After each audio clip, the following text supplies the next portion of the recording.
Genesis chapter 2. Thus the heavens and the earth were finished, and all their multitude.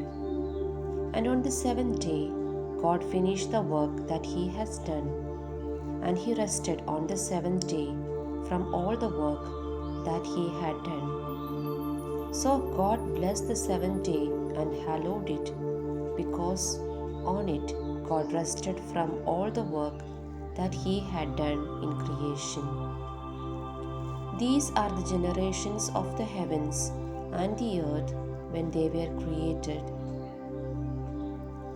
In the day that the Lord God made the earth and the heavens, when no plant of the field was yet in the earth, and no herb of the field had yet sprung up, for the Lord God had not caused it to rain upon the earth, and there was no one to till the ground.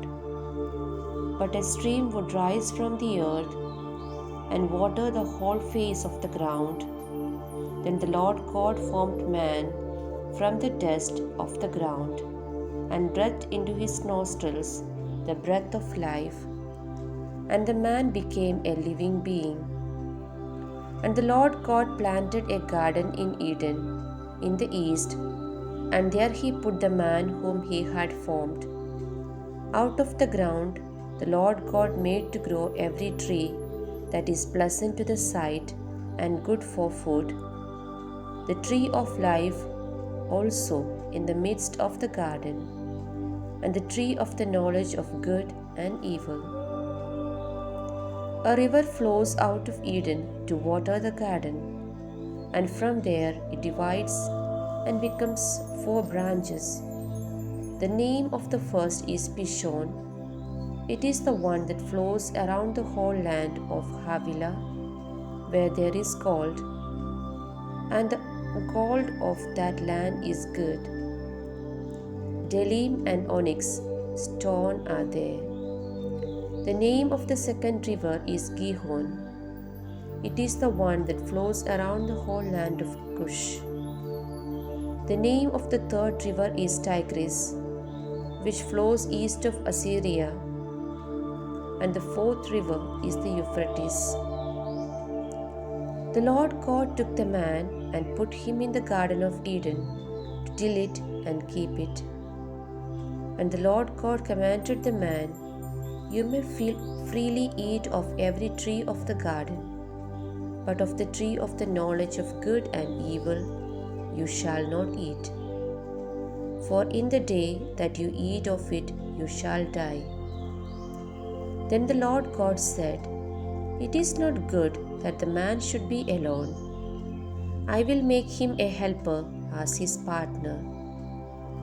So out of the ground the Lord God formed every animal of the field and every bird of the air, and brought them to the man to see what he would call them.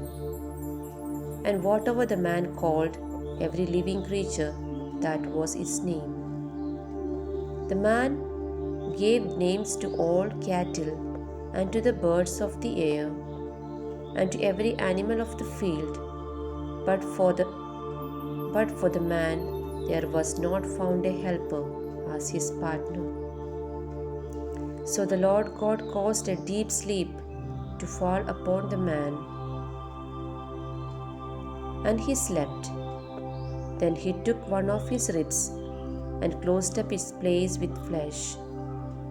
And the rib that the Lord God had taken from the man he made into a woman, and brought her to the man.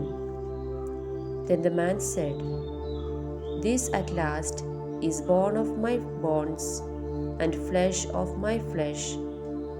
This one shall be called woman, for out of man this one was taken." Therefore a man leaves his father and his mother and clings to his wife, and they become one flesh. And the man and his wife were both naked, and were not ashamed.